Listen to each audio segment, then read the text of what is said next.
কিরে পচা, কেমন আছিস? আমি তো ভালোই আছি, কিন্তু তোর খবর কি বল? আর বলিস না, রাজুদার পকেট পরোটা খেয়ে এলাম এক্ষুনি। অনেক দিন পর তোর সাথে দেখা। জানিস গজা, তোকে একটা ঘটনা বলি, শোন। কি ঘটনা? তা বল একটু শুনি। জানিস, আমার দাদুর না একটা গোয়াল ছিল। তাতে কি হয়েছে? আরে, সে গোয়াল নয়। তাহলে তোকে বলি, শোন।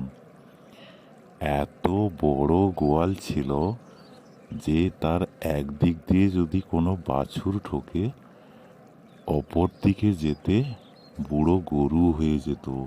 এত বড় গোয়াল।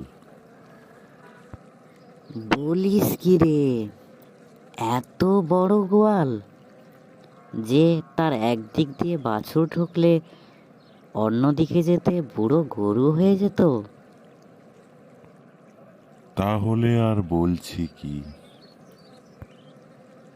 বাহ, খুব মজার তো।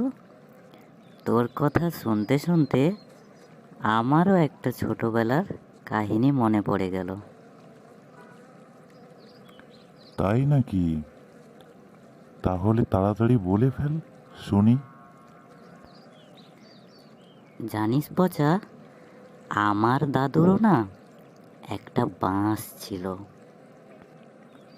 তাতে কি হয়েছে? আরে, সে বাঁশ নয়, এত বড় বাঁশ ছিল যে আকাশে খুঁচে খুঁচে বৃষ্টি নামাতো।